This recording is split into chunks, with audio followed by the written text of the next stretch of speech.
그날 병원 복도에서 저는 사위가 전화로 말하는 소리를 우연히 듣고 말았습니다. 우리 장모, 늙어서 그런지 말기도 잘 못 알아듣더라고. 그냥 내가 툭툭하면 넘어가. 그 한마디를 듣는 순간 저는 온몸이 얼어붙었습니다. 이런 말을 하게 된 데에는 아주 충격적인 이유가 있었습니다. 저는 올해 72살입니다. 남편을 일찍 여의고 혼자 딸 하나를 키웠습니다. 그 딸이 결혼한 지도 벌써 5년이 되었습니다.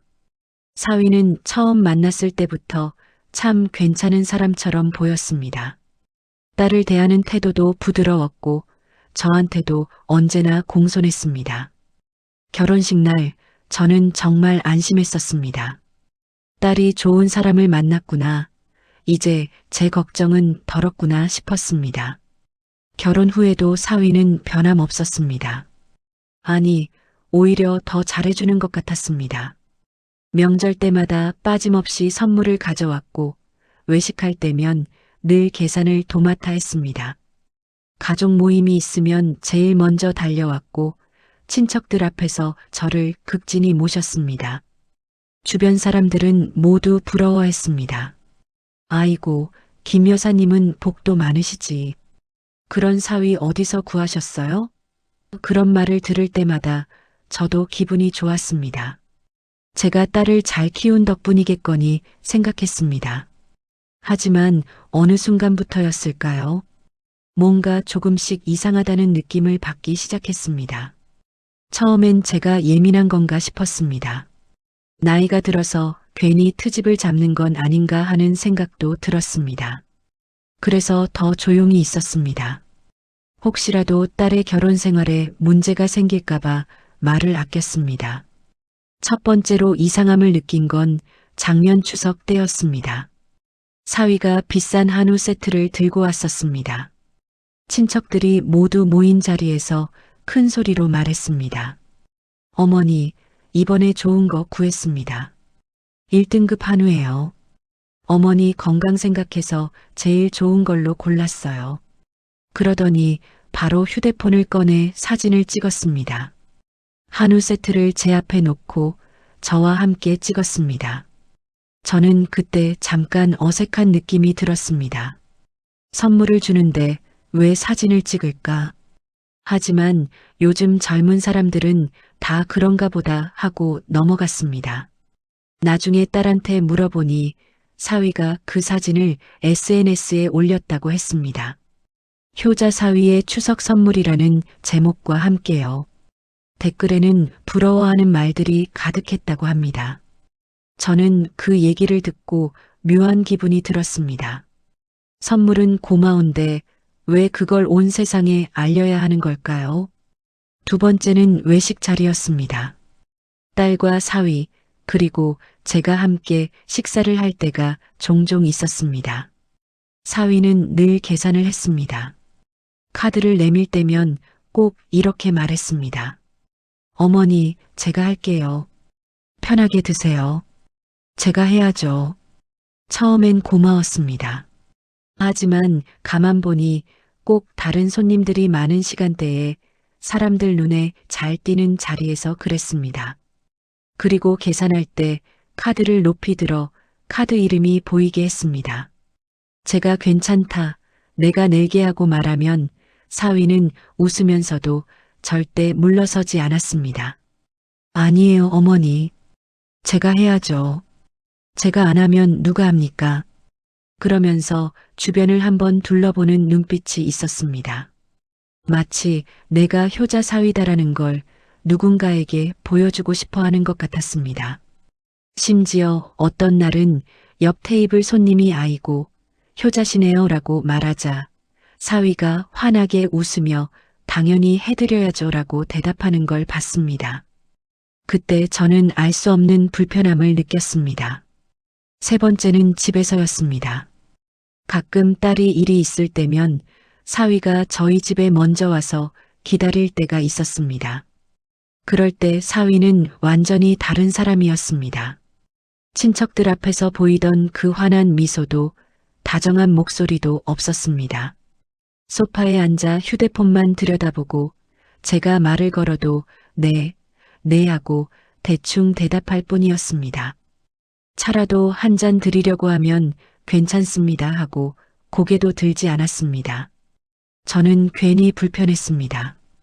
혼자 계시는 게 불편하신가 싶어서 이것저것 말을 걸어봤지만 사위는 시큰둥했습니다.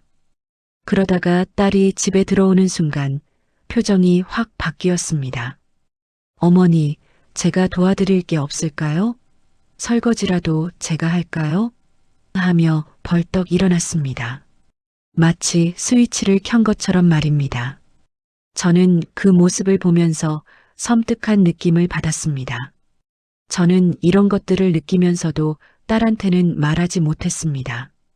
혹시 제가 잘못 본 건 아닐까, 사위의 성격이 원래 그런 건 아닐까 하는 생각도 들었습니다.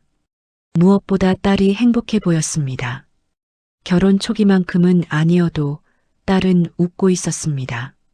그 웃음을 제가 무너뜨리고 싶지 않았습니다. 그래서 저는 참았습니다. 그냥 제 착각이겠거니, 모든 사위가 완벽할 수는 없겠거니 하면서 스스로를 달랬습니다. 하지만 제 마음 한구석에는 계속 무언가 걸렸습니다. 밤에 잠들기 전 가끔 사위의 얼굴이 떠올랐습니다. 사람들 앞에서 웃을 때의 얼굴과 저와 둘이 있을 때의 얼굴, 그 두 얼굴이 너무 달랐습니다. 하지만 저는 계속 외면했습니다. 나이 든 사람이 괜히 예민한 거라고, 젊은 부부의 일에 끼어들면 안 된다고 제 자신을 타일렀습니다. 그때 저는 몰랐습니다. 제 직감이 맞았다는 걸, 그리고 그 직감을 무시한 게 얼마나 큰 실수였는지를요. 그렇게 몇 달이 흘렀습니다. 그러던 어느 날이었습니다. 저는 병원에 정기 검진을 받으러 갔었습니다. 당뇨가 좀 있어서 석 달에 한 번씩 꼭 병원에 가야 했습니다. 진료를 마치고 복도를 걷고 있는데 익숙한 목소리가 들렸습니다. 사위의 목소리였습니다. 저는 반가운 마음에 그쪽으로 걸어갔습니다. 사위가 회사 근처 병원이라 혹시 저를 마중 나온 건가 싶었습니다. 그런데 가까이 가면서 사위의 말이 들렸습니다. 전화 통화를 하고 있었습니다. 저는 무의식 중에 걸음을 멈췄습니다. 우리 장모, 늙어서 그런지 말기도 잘 못 알아듣더라고. 그냥 내가 툭툭 하면 넘어가. 진짜 쉬워요, 형님. 그 말을 듣는 순간 제 발이 땅에 붙은 것처럼 움직이지 않았습니다. 제 귀를 의심했습니다. 방금 들은 게 맞나? 사위가 저에 대해 그런 식으로 말했나? 저를 우습게 여기는 그 말투, 저를 바보 취급하는 그 웃음소리. 사위는 계속 전화를 하고 있었습니다. 저는 복도 모퉁이에 몸을 숨기고 귀를 기울였습니다. 형님, 그 집 딱 말인데요. 알아보니까 재개발 들어온대요. 지금 5억도 넘게 나온다는데 좀만 더 있으면 7억은 갈 거예요. 그러니까 지금 슬슬 어머니 설득해야죠. 요양원 얘기 꺼내면서 집 정리하자고 해야 되는데 저는 그 자리에서 온몸이 얼어붙는 것 같았습니다. 30년 넘게 살아온 이 눈이 저를 속일 리 없었습니다. 귀도 아직 멀쩡했습니다. 사위는 분명히 제 집 땅 얘기를 하고 있었습니다. 그것도 제가 모르는 사이에 이미 알아보고 계획까지 세우고 있었던 겁니다. 저는 조용히 뒤로 물러났습니다. 사위가 저를 보면 안 됐습니다. 저는 다른 복도로 돌아가 병원 로비로 나왔습니다. 가슴이 두근거렸습니다. 아니, 두근거린다는 표현으로는 부족했습니다. 심장이 터질 것처럼 빠르게 뛰었고 손이 파르르 떨렸습니다. 로비 의자에 앉아서 한참을 심호흡을 했습니다. 지나가는 간호사가 할머니, 괜찮으세요? 하고 물어볼 정도였습니다. 저는 네, 괜찮아요라고 대답했지만 사실 괜찮지 않았습니다. 제 안에서 뭔가 무너지고 있었습니다. 집으로 돌아가는 버스 안에서 저는 계속 생각했습니다. 방금 들은 게 정말 맞는 건가? 사위가 정말 그런 사람인가? 하지만 제 귀는 분명히 들었습니다. 그 차가운 목소리, 저를 우습게 여기는 말투, 제 집을 노리는 계산된 말들, 그동안 느꼈던 이상한 느낌들이 모두 설명이 되는 순간이었습니다. 아, 그래서 그랬구나. 그래서 사람들 앞에서만 착한 척을 했구나. 그래서 제 집에 자주 놀러 오자고 했구나. 그래서 집 근처 재개발 얘기가 나올 때마다 유난히 관심을 보였구나. 모든 게 저 땅 때문이었구나. 그 순간 뭔가 제 안에서 바뀌기 시작했습니다. 집에 도착해서도 저는 멍하니 앉아 있었습니다. 창밖을 보면서 생각했습니다. 이 집은 제가 남편과 함께 30년 전에 장만한 집이었습니다. 남편이 평생 모은 돈으로 샀던 집이었습니다. 작은 집이지만 제게는 모든 추억이 담긴 공간이었습니다. 딸을 키운 곳이고 남편과 마지막 시간을 보낸 곳이었습니다. 저는 이 집에서 죽고 싶었습니다. 딸한테 물려주고 싶었습니다. 그런데 사위는 이 집을 돈으로만 보고 있었던 겁니다. 그날 저녁 딸이 전화를 했습니다. 엄마, 오늘 병원 잘 다녀오셨어요? 저는 평소처럼 대답했습니다. 응, 잘 다녀왔어. 별일 없어? 딸은 다행이다. 엄마 건강하셔야 돼요 하고 말했습니다. 그 목소리가 예전 같지 않았습니다. 뭔가 조심스러운 눈치를 보는 듯한 느낌이 들었습니다. 저는 조용히 물었습니다. 지우야, 너 요즘 괜찮니?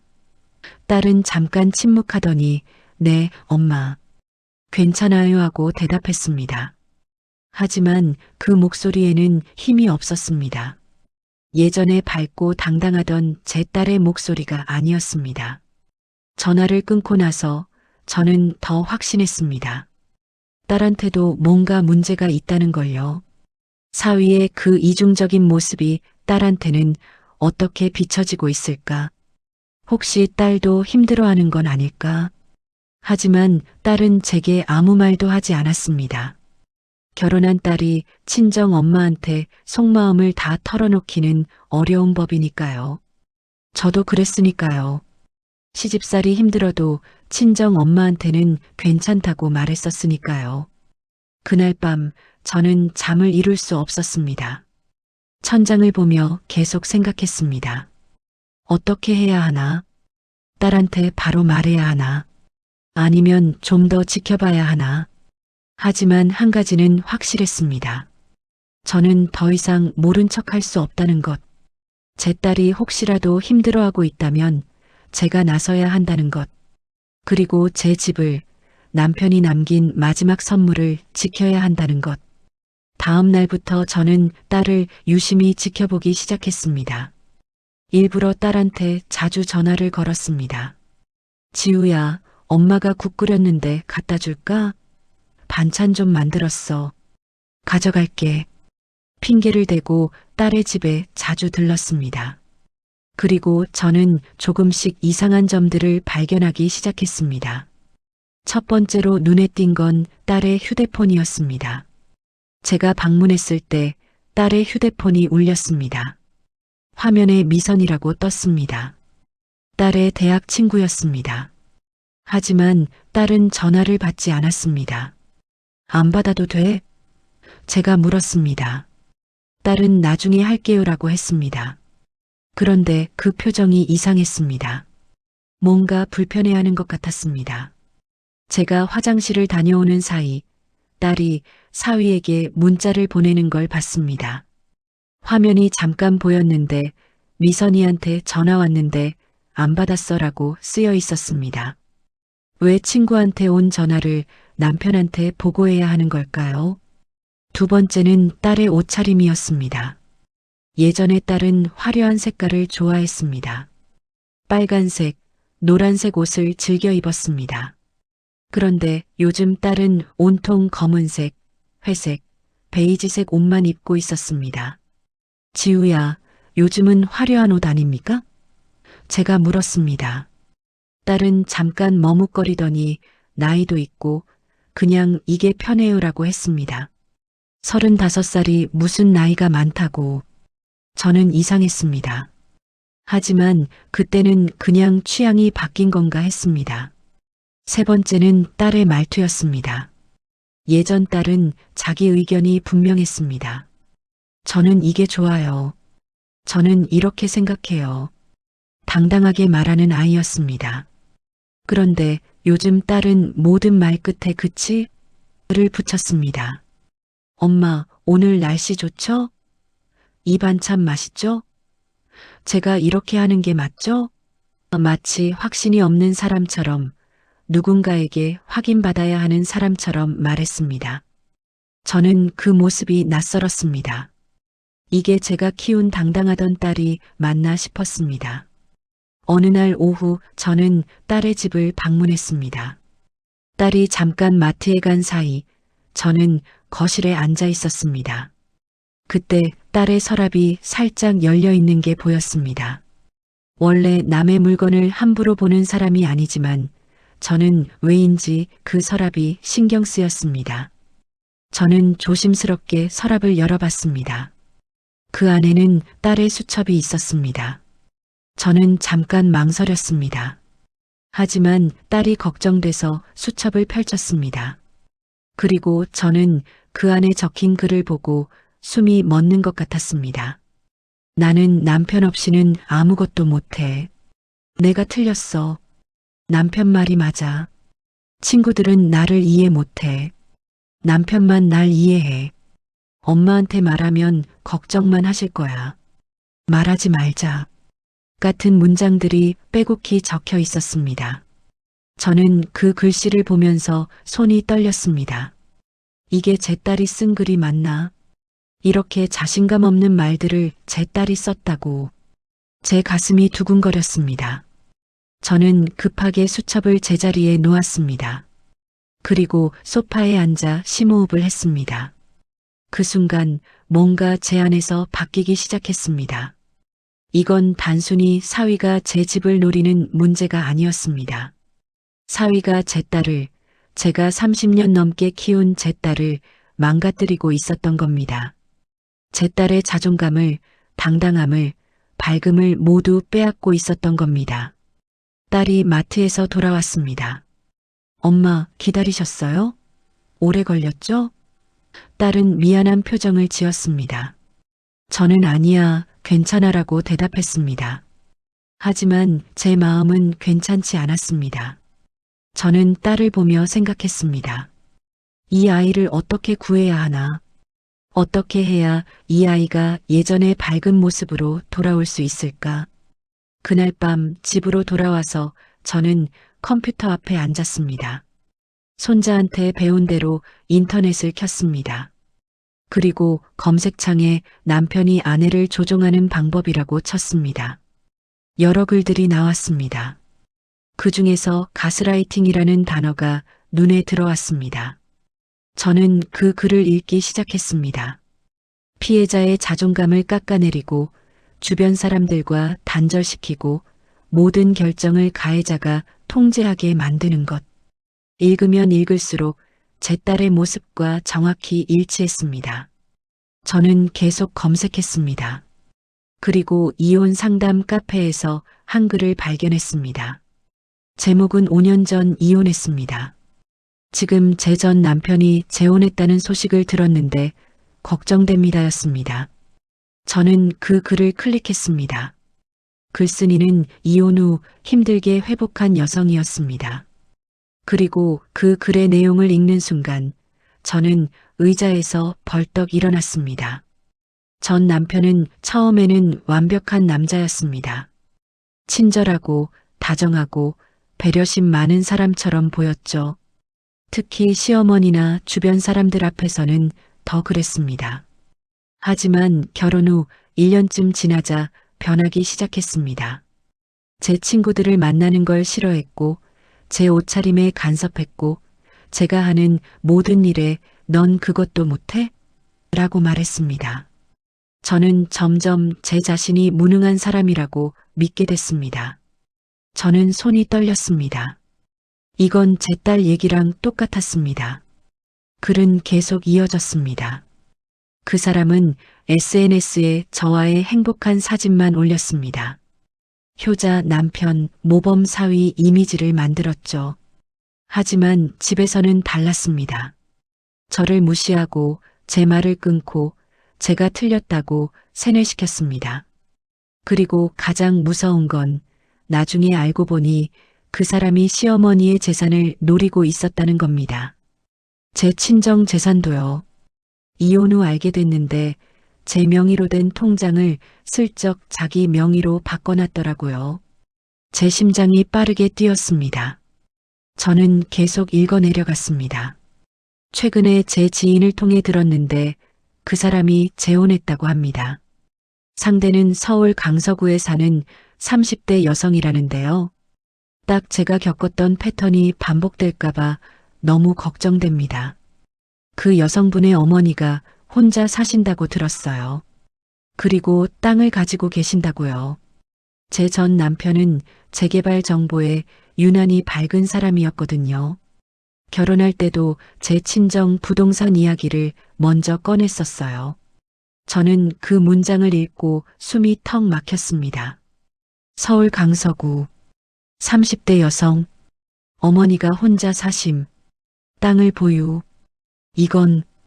이건 제 딸 얘기였습니다. 저희는 강서구에 살고 있었습니다. 딸은 35이었고 저는 혼자 살고 있었고 이 땅을 가지고 있었습니다. 저는 급하게 댓글을 확인했습니다. 그리고 글쓴이가 남긴 추가 댓글을 봤습니다. 혹시 이 글을 보시는 분 중에 최근에 결혼하신 분이 계시다면 남편분이 지나치게 친절하거나 SNS에 집착하거나 장모님 재산에 관심이 많다면 조심하세요. 특히 결혼 전 이혼 경력을 숨겼다면 더욱 의심해 보셔야 합니다. 그 순간 저는 깨달았습니다. 사위가 이혼 경력이 있다는 걸 우리한테 말한 적이 없었습니다. 딸한테 프러포즈할 때도 결혼 준비할 때도 사위는 저는 처음입니다라고 했었습니다. 저는 그 말을 믿었습니다. 딸도 믿었습니다. 저는 떨리는 손으로 글쓴이에게 쪽지를 보냈습니다. 혹시 전 남편분 성함이 어떻게 되시나요? 제 사위랑 비슷한 것 같아서요. 저는 답장을 기다렸습니다. 5분, 10분, 30분. 1시간쯤 지나자 쪽지가 왔습니다. 제 전 남편은 강민우입니다. 1989년생이고 키 175에 안경 쓰고 다니고요. 광고회사 다닌다고 했었는데 나중에 보니 직장도 여러 번 옮겼더라고요. 저는 화면을 보고 그 자리에서 얼어붙었습니다. 이름, 나이, 키, 안경, 직업 모두 제 사위와 일치했습니다. 사위도 광고회사를 다닌다고 했었고 실제로 회사를 몇 번 옮긴 적이 있었습니다. 저는 그때 요즘 젊은 사람들은 이직을 자주 한다고 생각했었습니다. 저는 다시 쪽지를 보냈습니다. 혹시 사진 한 장만 보내주실 수 있을까요? 얼마 후 사진이 왔습니다. 결혼식 사진이었습니다. 신랑의 얼굴에는 모자이크가 되어 있었지만 체형과 분위기가 보였습니다. 그리고 사진 뒤쪽에 찍힌 신랑 친구들의 모습이 보였습니다. 저는 그 중 한 명을 알아봤습니다. 지난 명절 때 우리 집에 왔던 사위 친구였습니다. 저는 그 순간 완전히 상황을 파악했습니다. 사위는 이미 한 번 이런 짓을 했던 사람이었습니다. 이혼 경력을 숨기고 또다시 착한 남자 코스프레를 하며 제 딸에게 접근했던 겁니다. 그리고 지금 제 딸한테도 전처에게 했던 것과 똑같은 짓을 하고 있었던 거였습니다. 딸도 그 전처처럼 조종당하고 있었던 거였습니다. 그리고 사위의 최종 목표는 제 집, 제 땅이었던 겁니다.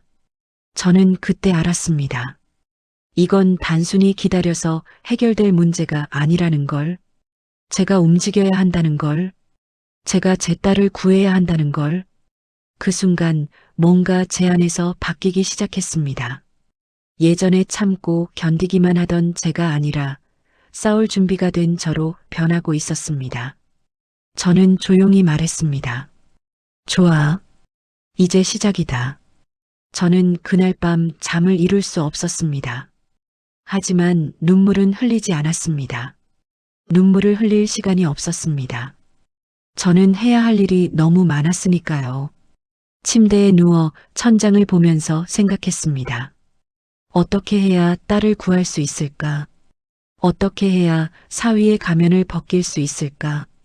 그리고 무엇보다 어떻게 해야 딸이 스스로 깨닫게 할 수 있을까? 새벽 5시쯤 되어서야 저는 잠이 들었습니다. 그리고 아침 7시에 눈을 떴습니다. 평소보다 일찍 일어났습니다. 저는 침대에서 일어나 책상 앞에 앉았습니다. 공책을 한 권 꺼내서 펼쳤습니다. 그리고 제가 알고 있는 것들을 하나씩 적기 시작했습니다. 1. 사위는 이혼 경력을 숨겼다. 2. 사위는 전처에게도 같은 방식으로 가스라이팅을 했다. 3. 사위는 내 땅을 노리고 있다. 재개발 정보를 미리 알고 있다. 4. 지민이는 사위에게 조종당하고 있다. 친구관계 단절, 옷차림 변화, 자존감 하락. 5. 사위는 사람들 앞에서만 착한 척을 한다. SNS에 효자 사위 이미지를 만든다. 저는 적으면서 생각했습니다. 이걸 어떻게 증명하지? 말로만 해서는 딸이 믿지 않을 겁니다. 사위한테 세뇌된 상태니까요. 저한테 엄마가 오빠를 오해하시는 거예요 라고 할 게 뻔했습니다. 그러니까 저는 증거가 필요했습니다. 확실한 증거가요. 저는 공책에 계획을 적기 시작했습니다. 첫째, 전처를 만나서 구체적인 증언을 듣는다. 녹음한다. 둘째, 사위의 이중적인 모습을 녹음하거나 녹화한다. 셋째, 사위가 내 땅에 대해 조사한 증거를 찾는다. 넷째, 법률 상담을 받는다. 재산을 지키는 방법을 배운다. 계획을 세우고 나니 마음이 조금 차분해졌습니다. 저는 이제 막연히 불안해하는 게 아니라 뭔가를 할 수 있다는 느낌이 들었습니다. 저는 조용히 움직이기 시작했습니다. 마치 30년 전 살림을 처음 배울 때처럼 하나하나 꼼꼼하게요. 첫 번째로 저는 전처에게 다시 쪽지를 보냈습니다. 혹시 만나서 이야기 나눌 수 있을까요? 제 딸이 같은 상황에 처한 것 같아서요. 꼭 도와주세요. 1시간쯤 지나자 답장이 왔습니다. 네, 만나요. 저도 그 사람이 또 누군가를 힘들게 할까봐 걱정했어요. 내일 오후 2시에 홍대 카페에서 봬요. 다음 날 저는 약속 장소로 갔습니다. 카페에 조금 일찍 도착해서 구석 자리에 앉았습니다. 이시정각 한 여성이 들어왔습니다. 30대 후반쯤 되어 보였습니다. 여성은 주변을 둘러보다가 저를 발견하고 다가왔습니다. 혹시 어제 연락하신 분이세요? 저는 고개를 끄덕였습니다. 네, 맞습니다. 앉으세요. 여성의 이름은 윤서영 씨였습니다. 서영 씨는 자리에 앉자마자 한숨을 쉬었습니다. 사실 저도 이런 날이 올 거라고 생각했어요. 그 사람이 또 누군가랑 결혼했다는 소식을 들었을 때, 아, 또 시작이구나 싶었거든요. 저는 조용히 물었습니다. 그 사람이 어떤 사람인가요? 구체적으로 좀 알려주실 수 있나요? 서영 씨는 천천히 이야기하기 시작했습니다. 처음엔 정말 좋은 사람인 줄 알았어요. 다정하고 배려심 많고 특히 제 엄마한테 잘했어요. 명절 때마다 선물 사오고 외식하면 계산하고 주변 사람들이 다 부러워했죠. 그런데 결혼하고 1년쯤 지나니까 달라지기 시작했어요. 어떻게 달라졌나요? 제가 물었습니다. 서영 씨는 커피를 한 모금 마시고 말했습니다. 제 친구들 만나는 걸 싫어했어요. 처음엔 우리 둘이 시간 보내고 싶어서라고 했죠.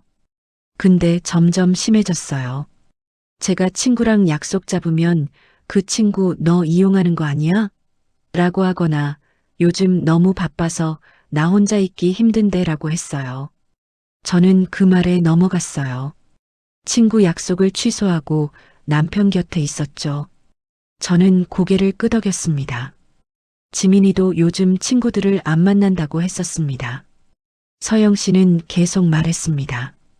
그리고 제가 뭘 하면 그것도 못해? 라고 했어요. 요리를 해도 청소를 해도 뭘 해도 부족하다고 했죠. 저는 점점 제가 무능한 사람이라고 믿게 됐어요. 남편 없이는 아무것도 못하는 사람이라고요. 돈은요? 제가 물었습니다. 돈 관리는 어떻게 했나요? 서영 씨는 씁쓸하게 웃었습니다. 그것도 문제였어요. 처음엔 우리 같이 관리하자면서 제 통장을 공동 명의로 바꾸자고 했어요. 저는 부부니까 당연한 거라고 생각했죠. 근데 나중에 보니 제 월급이 들어오는 통장을 아예 자기 명의로 바꿔놨더라고요. 제가 돈을 쓰려면 남편한테 허락을 받아야 했어요. 저는 손이 떨렸습니다. 제가 물었습니다. 그럼 시어머니 재산은요?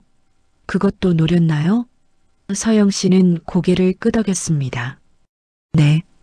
우리 엄마가 작은 상가를 하나 가지고 계셨어요. 남편은 결혼하고 얼마 안 돼서 그 상가 얘기를 꺼냈어요. 어머니 연세도 있으시니 관리하시기 힘드시겠다. 우리가 관리해드리자고 했죠.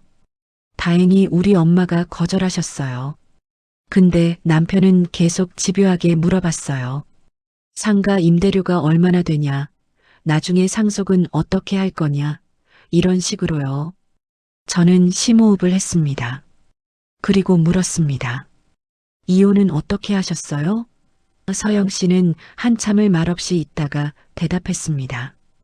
우연히 남편 휴대폰을 봤어요. 친구한테 보낸 문자였는데 우리 마누라 정말 바보야. 내가 하자는 대로 다 해. 장모 상가만 손에 넣으면 끝이야라고 쓰여 있더라고요. 그걸 보고 정신이 번쩍 들었어요. 아, 내가 이용당하고 있었구나. 그래서 바로 이혼하셨어요? 제가 물었습니다. 서영 씨는 고개를 저었습니다. 아니요. 증거부터 모았어요. 남편이 제 통장을 몰래 바꾼 거, 제 돈을 마음대로 쓴 거, 제게 한 가스라이팅 발언들 다 녹음하고 기록했어요. 그리고 변호사랑 상담하고 제대로 준비했어요. 그래야 제 재산이라도 지킬 수 있으니까요. 저는 고개를 끄덕였습니다. 그럼 이혼 과정은 어땠나요? 서영 씨는 대답했습니다. 힘들었죠. 남편은 제가 정신병이 있다고 주변 사람들한테 말하고 다녔어요. 아내가 이상한 망상을 한다고요. 근데 저는 이미 증거를 다 모아놨고 변호사도 있었어요. 결국 이혼했고 제 재산은 지켰어요. 근데 그 과정에서 정말 많이 힘들었어요. 정신과 상담도 받았어요. 저는 서영 씨를 보며 물었습니다. 지금은 괜찮으세요? 서영 씨는 조금 밝아진 표정으로 대답했습니다. 네, 이제는 괜찮아요. 5년이 지났으니까요. 새로운 직장도 구했고 친구들도 다시 만나고 있어요.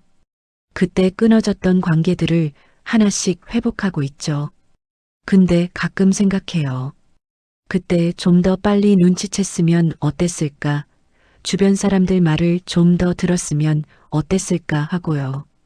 저는 서영 씨의 손을 잡았습니다. 도와주셔서 감사합니다. 혹시 이 이야기를 녹음해도 될까요? 제 딸한테 들려주고 싶어서요. 서영 씨는 고개를 끄덕였습니다. 네, 그러세요.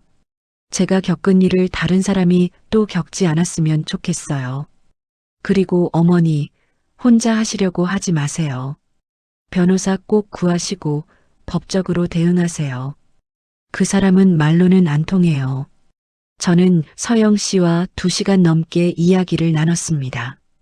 그리고 그날 집으로 돌아오는 길에 저는 확신했습니다. 제가 본 게 맞았다는 것. 사위는 정말 위험한 사람이라는 것. 그리고 지민이를 반드시 구해야 한다는 것. 집에 도착해서 저는 휴대폰을 꺼냈습니다.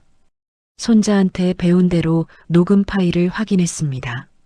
서영 씨와의 대화가 깨끗하게 녹음되어 있었습니다. 저는 그 파일을 컴퓨터로 옮겨서 따로 저장했습니다. 그리고 USB에도 복사해뒀습니다. 혹시 모르니까요. 다음 날 저는 두 번째 계획을 실행했습니다. 사위의 이중적인 모습을 직접 녹음하는 것이었습니다. 저는 일부러 지민이한테 전화를 걸었습니다.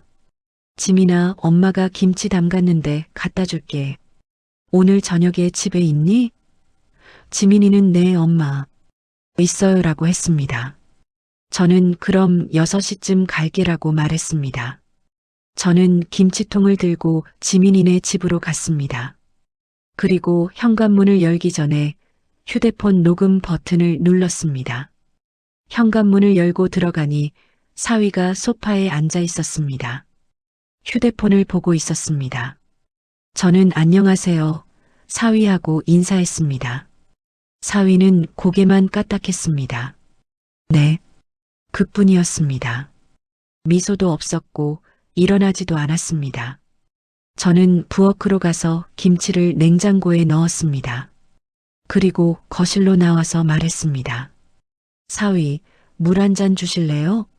사위는 휴대폰에서 눈을 떼지 않고 말했습니다. 냉장고에 있어요. 저는 아, 네라고 대답하고 직접 물을 따라 마셨습니다.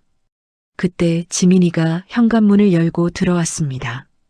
그 순간 사위의 표정이 완전히 바뀌었습니다. 휴대폰을 내려놓고 벌떡 일어나서 활짝 웃으며 말했습니다. 어머니, 언제 오셨어요?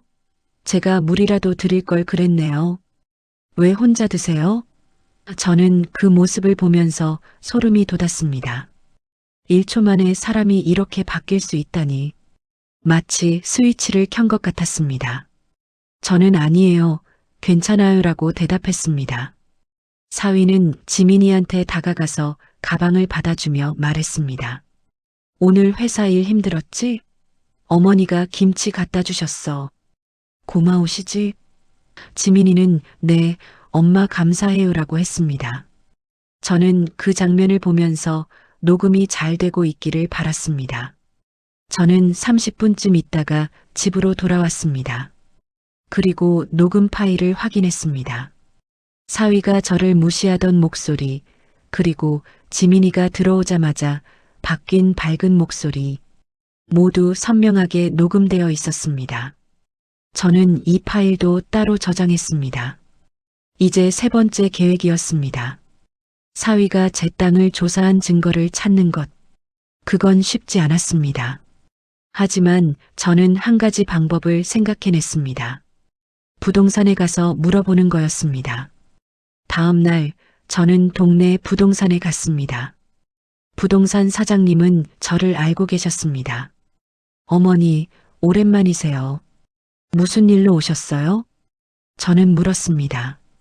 사장님, 혹시 최근에 우리 집 땅 시세 물어본 사람 있어요? 사장님은 잠깐 생각하더니 대답했습니다. 아, 한 달 전쯤에 젊은 남자분이 오셨어요. 어머니 사위분이라고 하시던데요. 재개발 들어오면 얼마나 되냐고 물어보시더라고요. 저는 아, 그랬어요? 라고 대답했습니다. 속으로는 화가 치밀었지만 겉으로는 태연한 척했습니다. 그분이 뭐라고 하던가요? 제가 물었습니다. 사장님은 어머니 연세도 있으시니까 집 정리하시는 게 어떻겠냐고 하시더라고요. 요양원 가시면 관리하기 편하실 거라고요라고 했습니다. 저는 그 말을 듣고 온몸에 힘이 들어갔습니다. 사위가 이미 제 집을 파는 계획까지 세우고 있었던 겁니다. 제 동의도 없이요. 저는 사장님한테 사장님, 혹시 그때 CCTV에 찍혔을까요? 라고 물었습니다. 사장님은 아, 그럼요. 저희 사무실 CCTV 있어요 라고 했습니다. 저는 혹시 그 영상 좀 받을 수 있을까요? 나중에 필요할 것 같아서요라고 했습니다. 사장님은 네, 드릴게요라고 하시며 USB에 파일을 복사해 주셨습니다. 집으로 돌아와서 저는 USB를 컴퓨터에 꽂았습니다. 영상을 재생했습니다. 화면에는 사위가 부동산 사무실에 들어와서 사장님과 이야기하는 모습이 나왔습니다. 소리는 없었지만 사위의 표정과 몸짓이 보였습니다. 저는 그 영상도 따로 저장했습니다. 이제 마지막 단계였습니다. 법률 상담을 받는 것. 저는 인터넷으로 가족법 전문 변호사를 찾았습니다. 그리고 상담 예약을 잡았습니다. 일주일 후 저는 변호사 사무실을 찾아갔습니다. 변호사님은 50대 초반의 여성이었습니다. 저는 지금까지 모은 증거들을 모두 보여드렸습니다. 전처의 증언 녹음, 사위의 이중적인 모습 녹음, 부동산 CCTV 영상. 변호사님은 모든 걸 확인한 후 말씀하셨습니다. 어머니, 잘하셨어요. 증거를 이렇게 잘 모으신 분은 처음 봅니다. 이 정도면 충분히 법적으로 대응할 수 있어요. 저는 물었습니다. 제 재산은 지킬 수 있나요? 변호사님은 물론입니다. 어머니 명의 재산은 어머니 것입니다. 사위가 함부로 건드릴 수 없어요. 그리고 혹시 모르니까 지금 유언장을 작성해 두시는 게 좋겠어요 라고 하셨습니다. 저는 그날 변호사 사무실에서 유언장을 작성했습니다. 제 재산은 모두 딸 지민이한테 상속한다는 내용이었습니다. 그리고 혹시 모를 상황에 대비해서 사위한테는 일절 상속하지 않는다는 문구도 넣었습니다. 변호사님은 이제 어머니 재산은 안전합니다라고 말씀하셨습니다. 집으로 돌아오는 길에 저는 처음으로 마음이 조금 놓였습니다. 저는 이제 준비가 됐습니다. 증거도 있고 법적 보호도 받았고 전문가의 도움도 받았습니다. 이제 남은 건 지민이를 설득하는 것뿐이었습니다. 하지만 그게 가장 어려운 일이라는 것도 알고 있었습니다. 저는 조용히 말했습니다. 지민아, 엄마가 꼭 지켜줄게. 드디어 그날이 왔습니다. 저는 지민이를 만나기로 했습니다. 사위가 없는 자리에서 단둘이 이야기를 나눠야 했습니다. 저는 지민이한테 전화를 걸었습니다. 지민아, 엄마랑 점심 먹을래? 오랜만에 둘이서. 지민이는 잠깐 망설이더니 네, 엄마. 좋아요라고 했습니다. 저는 그럼 내일 12시에 역앞 식당에서 보자라고 했습니다. 다음 날 저는 약속 장소에 일찍 도착했습니다. 구석자리에 앉아서 지민이를 기다렸습니다. 12시 정각 지민이가 들어왔습니다. 예전보다 야윈 것 같았습니다. 얼굴에 화색도 없었습니다. 저는 가슴이 아팠지만 태어난 척 웃으며 손을 흔들었습니다. 엄마, 오래 기다리셨어요? 지민이가 물었습니다. 저는 아니야, 방금 왔어라고 대답했습니다. 우리는 메뉴를 보고 음식을 주문했습니다. 음식이 나올 때까지 저는 가벼운 이야기를 했습니다. 날씨, 건강, 집안일 같은 것들이요. 지민이는 대답은 했지만 뭔가 마음이 없는 것 같았습니다. 음식이 나오고 저는 지민이를 보며 물었습니다. 지민아, 너 요즘 행복하니? 지민이는 젓가락을 들다 멈췄습니다. 네. 왜 그러세요, 엄마? 저는 그냥 요즘 얼굴이 안 좋아 보여서 엄마가 걱정돼서 그래라고 했습니다. 지민이는 괜찮아요, 엄마. 그냥 회사 일이 좀 바빠서 그래요라고 했습니다. 저는 숟가락을 내려놓았습니다. 지민아, 엄마한테 솔직하게 말해봐. 민호가 너한테 잘해주니? 지민이는 깜짝 놀란 표정을 지었습니다. 엄마, 왜 갑자기 그런 말씀을 하세요? 오빠는 저한테 잘해줘요. 저는 정말, 그럼 왜 요즘 친구들을 안 만나니? 예전엔 미선이랑 자주 만났잖아 라고 물었습니다. 지민이는 잠깐 말을 멈췄습니다. 그건 그냥 바빠서요. 오빠도 바쁘고 제가 친구 만나면 오빠가 혼자 있어야 하잖아요. 저는 그게 문제야, 지민아. 결혼했다고 친구를 안 만나는 게 정상이니? 내 남편이 너 없이도 혼자 잘 있을 수 있어야지라고 했습니다. 지민이는 조금 불편한 표정을 지었습니다. 엄마, 오빠를 오해하시는 거예요. 오빠는 저한테 친구 만나지 말라고 한 적 없어요. 제가 스스로 선택한 거예요. 저는 정말 내 선택이었니? 아니면 민호가 친구들이 너를 이용한다거나 나는 너랑 있고 싶은데라고 말해서 그런 거 아니니? 라고 물었습니다. 지민이는 깜짝 놀랐습니다. 엄마, 그걸 어떻게 아세요? 저는 엄마가 다 안다, 지민아. 그게 바로 가스라이팅이야. 남편이 너를 조종하고 있는 거라고 했습니다. 지민이는 고개를 저었습니다. 아니에요, 엄마. 오빠는 그런 사람 아니에요. 엄마가 오해하시는 거예요. 저는 한숨을 쉬었습니다. 역시 쉽지 않았습니다. 저는 가방에서 휴대폰을 꺼냈습니다. 지민아, 엄마가 이거 좀 들어봐라고 하며 전처 서영 씨와의 대화 녹음을 틀었습니다. 서영 씨가 사위에 대해 이야기하는 목소리가 흘러나왔습니다. 처음엔 다정했어요.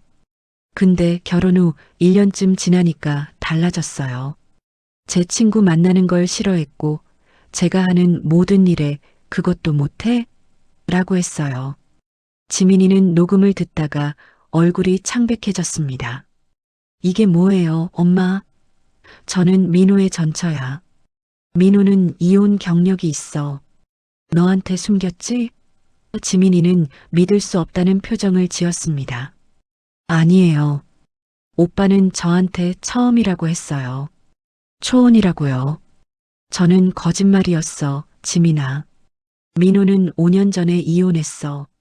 그리고 전처한테도 너한테 하는 것과 똑같은 짓을 했어라고 했습니다. 지민이는 고개를 저었습니다. 아니에요. 이건 동명이인일 거예요. 우리 오빤 그런 사람 아니에요. 저는 지민아, 사진도 있어. 그리고 오빠 친구들도 똑같아. 엄마가 확인했어라고 했습니다. 지민이는 손이 떨리기 시작했습니다.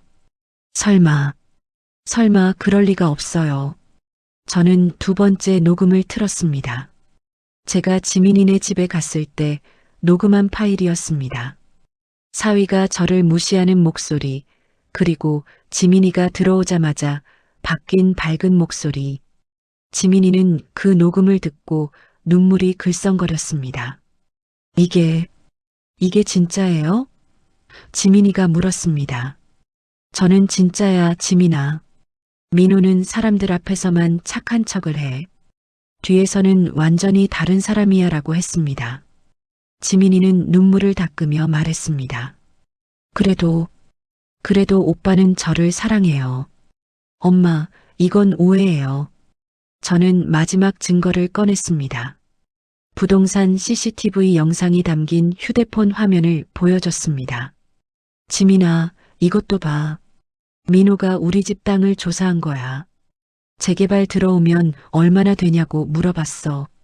그리고 엄마를 요양원에 보내고 집을 팔려고 계획하고 있었어. 지민이는 화면을 보고 손으로 입을 막았습니다. 아니에요. 이럴 수가. 저는 지민아, 민호는 엄마 집을 노리고 접근한 거야. 너한테 결혼한 것도 그 집 때문이었어. 전처 말로는 장모 재산을 노리는 게 민호의 패턴이래라고 했습니다. 지민이는 울기 시작했습니다. 엄마, 저는 정말 몰랐어요. 오빠가 그런 사람인 줄 몰랐어요. 저는 지민이의 손을 잡았습니다. 엄마가 알아, 지민아. 내가 몰랐던 게 당연해. 민호는 그렇게 사람을 속이는데 전문가니까. 하지만 이제 알았으니까 우리가 뭔가를 해야 해. 지민이는 눈물을 닦으며 물었습니다. 엄마, 저 어떻게 해야 해요? 저는 정말 오빠를 사랑했는데. 저는 지민아, 그 사람은 내가 사랑한 사람이 아니야. 그건 가면이었어. 진짜 민호는 내가 본 적 없는 사람이야. 너를 이용하려고 한 사람이고라고 했습니다. 지민이는 한참을 울었습니다. 저는 지민이 옆에 앉아서 등을 쓰다듬어 줬습니다. 엄마, 저 정말 바보예요. 어떻게 이런 걸 몰랐을까요? 저는 아니야, 지민아. 내가 바보가 아니라 민호가 너무 교묘했던 거야. 전문적으로 사람을 속이는 사람이었어라고 했습니다. 한참 후 지민이가 진정하고 물었습니다. 엄마, 그럼 이제 어떻게 해야 해요? 저는 일단 민호한테 아무것도 말하지 마.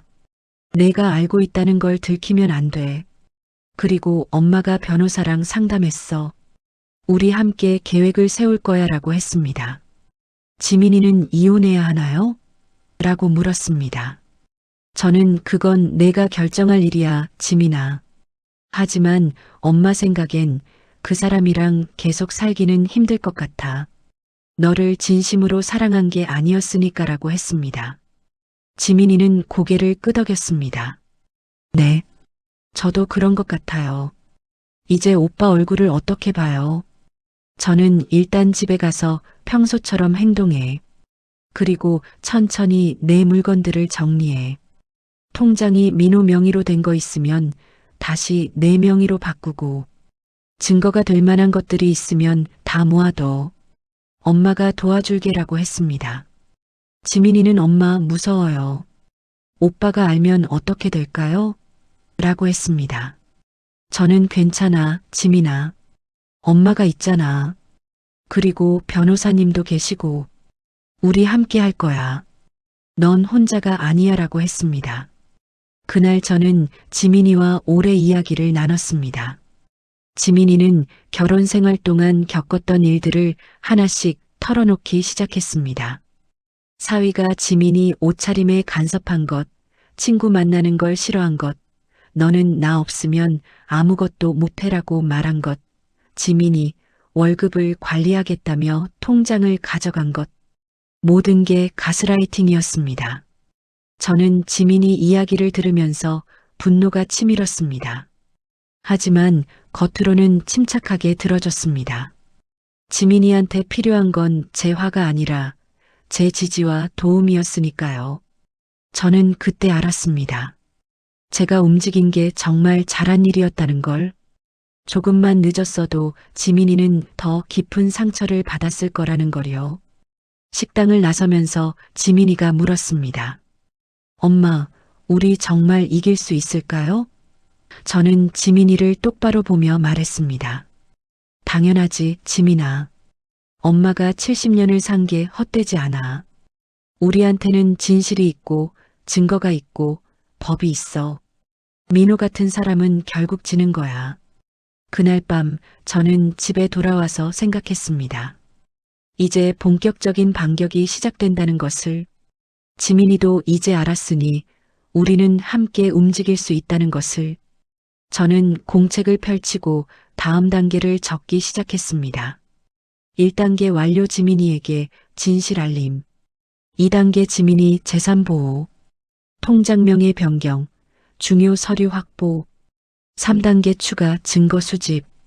민호의 거짓말, 협박, 조종 기록. 4단계 법적 절차 준비. 이혼 소송, 재산 분할. 5단계 최종 대결. 모든 진실 공개. 저는 그때 알았습니다. 제가 생각보다 강한 사람이라는 걸. 제 딸을 지키기 위해서라면 뭐든 할 수 있다는 걸. 그리고 이 싸움에서 절대 지지 않을 거라는 걸요. 저는 조용히 말했습니다. 강민호, 각오해라. 내가 만만하게 본 이 할머니가 누군지 보여줄게. 하지만 일은 제 생각대로만 흘러가지 않았습니다. 지민이와 식사를 하고 이틀이 지난 어느 날 지민이한테서 급하게 전화가 왔습니다. 엄마, 큰일 났어요. 목소리가 떨리고 있었습니다. 저는 무슨 일이야, 지민아? 라고 물었습니다. 지민이는 오빠가 알아챈 것 같아요. 제가 뭔가 이상하다고 계속 물어봐요라고 했습니다. 저는 가슴이 철렁했습니다. 내가 뭐라고 했어? 지민이는 아무 말도 안 했어요. 그냥 피곤하다고만 했어요. 근데 오빠가 자꾸 의심하는 눈빛으로 저를 봐요. 무서워요. 엄마라고 했습니다. 저는 괜찮아, 지민아. 평소처럼만 행동해. 절대 티내지 마. 엄마가 곧 갈게라고 했습니다. 전화를 끊고 저는 생각했습니다. 사위가 눈치챈 건가? 아니면 원래 의심이 많은 사람이라 그런 건가? 어쨌든 조심해야 했습니다. 저는 변호사님한테 전화를 걸었습니다. 선생님, 사위가 뭔가 눈치챈 것 같아요. 어떻게 해야 하나요? 변호사님은 침착하게 대답하셨습니다. 어머니, 당황하지 마세요. 오히려 지금이 기회일 수 있어요. 사위가 조급해지면 실수를 할 거예요.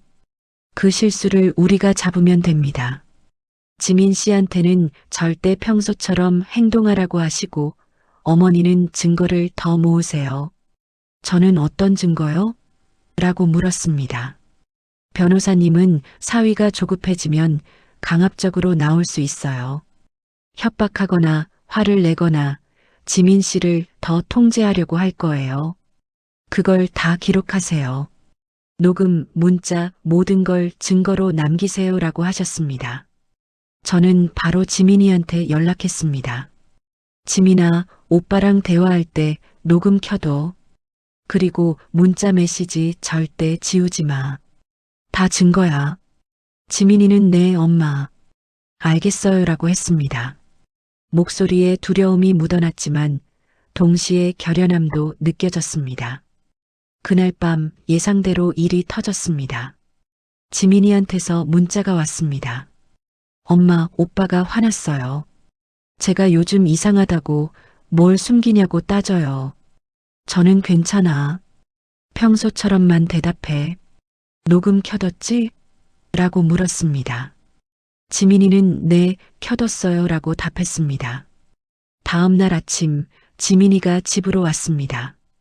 얼굴이 창백했고 눈이 퉁퉁 부어 있었습니다. 엄마 하고 말하더니 제 품에 안겨 울기 시작했습니다. 저는 지민이를 안아주며 괜찮아, 괜찮아. 엄마가 여기 있잖아 라고 말했습니다. 한참 후 진정한 지민이가 말했습니다. 엄마, 어젯밤에 오빠가 정말 무서웠어요. 제가 엄마 만난 거 알고 있더라고요. 누가 봤나 봐요. 그러면서 장모님이 뭐라고 하시던데? 나 욕하셨지? 라고 물었어요. 저는 너 뭐라고 했어? 라고 물었습니다. 지민이는 아무 말도 안 했어요. 그냥 엄마랑 밥 먹었을 뿐이라고 했어요. 그랬더니 오빠가 거짓말하지 마. 내 표정 보면 다 알아. 장모님이 나 뭐라고 하셨어? 라고 소리를 지르더라고요. 저는 너무 무서워서 아무 말씀 안 하셨어요 라고만 했어요 라고 했습니다. 저는 그 다음엔? 라고 물었습니다. 지민이는 떨리는 목소리로 계속 말했습니다. 오빠가 제 휴대폰을 달라고 했어요. 확인해 보겠다고요. 저는 안 준다고 했어요. 그랬더니 오빠가 우리 부부인데 뭘 숨겨? 내가 못 볼 게 뭐가 있어? 라고 하면서 제 가방을 뒤지더라고요. 제 손에 힘이 들어갔습니다. 저는 그래서? 라고 물었습니다. 지민이는 다행히 휴대폰은 제가 미리 숨겨뒀어요. 오빤 못 찾았어요. 그랬더니 더 화를 내면서 넌 요즘 뭔가 숨기고 있어. 예전 같지 않아. 친정 엄마가 뭐라고 한 거지? 라고 계속 물었어요 라고 했습니다. 저는 지민이한테 물었습니다. 녹음은 됐어? 지민이는 고개를 끄덕였습니다. 네, 다 녹음됐어요. 엄마, 들어보실래요? 지민이는 휴대폰을 꺼내서 녹음 파일을 틀었습니다. 사위의 목소리가 흘러나왔습니다. 내가 뭘 숨기는지 다 알아. 장모님이 나 욕했지? 이혼하라고 했지? 넌 내 말 안 들을 거야? 나 없으면 넌 아무것도 못해. 그걸 왜 몰라? 저는 그 목소리를 듣고 온몸에 소름이 돋았습니다. 협박과 조종이 섞인 목소리였습니다. 저는 지민이를 보며 말했습니다. 잘했어, 지민아. 이게 바로 증거야. 이걸로 우리가 법적으로 대응할 수 있어. 지민이는 엄마, 저 이제 정말 무서워요. 오빠가 뭘 할지 모르겠어요 라고 했습니다. 저는 지민아, 당분간 여기서 지내. 그 사람한테 돌아가지 말라고 했습니다. 지민이는 하지만 제 짐이 다 거기 있어요 라고 했습니다. 저는 괜찮아. 나중에 경찰이랑 같이 가서 가져오면 돼. 지금은 내 안전이 제일 중요해라고 했습니다. 그날 오후 예상대로 사위한테서 전화가 왔습니다. 저한테요. 저는 전화를 받기 전에 녹음을 켰습니다. 여보세요, 사위. 제 목소리는 평소처럼 차분했습니다. 사위는 어머니, 지민이 거기 있나요? 라고 물었습니다. 목소리에 짜증이 묻어났습니다. 저는 왜, 무슨 일 있어? 라고 물었습니다. 사위는 지민이가 어젯밤부터 연락이 안 돼요. 혹시 어머니 댁에 있나 해서요라고 했습니다. 저는 응, 여기 있어. 우리 딸이 친정에 오면 안 돼? 라고 했습니다. 사위는 잠깐 말을 멈췄다가 아니요. 그게 아니라 연락도 없이 나가서요라고 했습니다. 저는 지민이가 성인인데 연락해야 돼? 친정 엄마 만나는데? 라고 물었습니다. 사위의 목소리 톤이 변했습니다. 어머니, 혹시 지민이한테 뭐라고 하신 거 아니에요? 요즘 지민이가 이상해요. 예전 같지 않아요. 저는 이상하다니? 뭐가 이상한데? 라고 물었습니다. 사위는 저한테 반항하고 제 말을 안 들어요. 어머니가 뭐라고 하셨죠? 라고 물었습니다. 저는 차분하게 대답했습니다. 나는 아무 말도 안 했어. 지민이가 스스로 생각이 있는 거겠지. 우리 딸이 바보야? 당연히 자기 생각이 있지. 사위는 목소리를 낮추며 말했습니다. 어머니, 부부 일에 끼어들지 마세요. 지민이는 제 아내예요. 제가 알아서 할 일이에요. 저는 우리 딸이 힘들어하면 엄마가 나서는 게 당연하지. 넌 지민이를 어떻게 대하는데? 라고 물었습니다. 사위는 잠깐 침묵하더니 말했습니다. 어머니, 제가 지민이한테 못하는 게 뭐가 있어요? 돈도 벌어오고 집안일도 도와주고 어머니한테도 잘하잖아요. 그런데 왜 이러세요? 저는 그게 다야? 겉으로 보이는 것만 하면 좋은 남편이야? 지민이 마음은 생각해봤어? 라고 했습니다. 사위의 목소리가 차갑게 변했습니다. 어머니, 지민이 집으로 보내주세요. 우리 부부가 이야기해야 할 게 있어요. 저는 지민이가 가기 싫다는데 어떻게? 여기서 좀 쉬다 가겠대라고 했습니다. 사위는 어머니, 이러시면 안 됩니다. 지민이는 제 아내예요. 저한테 돌려보내세요라고 했습니다. 저는 지민이는 물건이 아니야. 돌려보낸다는 게 무슨 말이야? 우리 딸이 친정에 있는 게 뭐가 잘못됐어? 라고 했습니다. 사위는 한숨을 쉬며 말했습니다. 어머니, 어머니가 지민이한테 이상한 말을 하신 거 다 알고 있어요. 저에 대해 나쁘게 말씀하셨죠? 이혼하라고 하셨죠? 저는 내가 왜 그런 말을 해? 증거라도 있어? 라고 물었습니다. 사위는 지민이 행동 보면 알죠. 분명히 어머니가 뭐라고 하셨을 거예요 라고 했습니다. 저는 그건 내 추측일 뿐이야. 지민이가 스스로 생각이 있는 거겠지라고 했습니다. 그때 사위가 한 말이 결정적이었습니다. 어머니, 어머니 집 땅 말인데요. 요즘 재개발 들어온다면서요? 제가 알아봤는데 지금 팔면 좋은 가격 받으실 수 있대요. 제가 도와드릴까요? 저는 그 말을 듣고 피식 웃었습니다. 드디어 본색을 드러내는군요. 저는 아 그래. 내가 알아봤구나. 내가 부탁한 것도 아닌데 왜 알아봤어? 라고 물었습니다. 사위는 당황한 듯 그게 어머니 혼자 사시니까 관리하시기 힘드실 것 같아서요라고 했습니다. 저는 괜찮아. 나는 여기서 계속 살 거야. 팔 생각 없어라고 했습니다. 사위의 목소리가 급해졌습니다. 어머니, 그래도 한번 생각해 보세요. 지금 팔면 좋은 가격인데 나중엔 어떻게 될지 모르잖아요.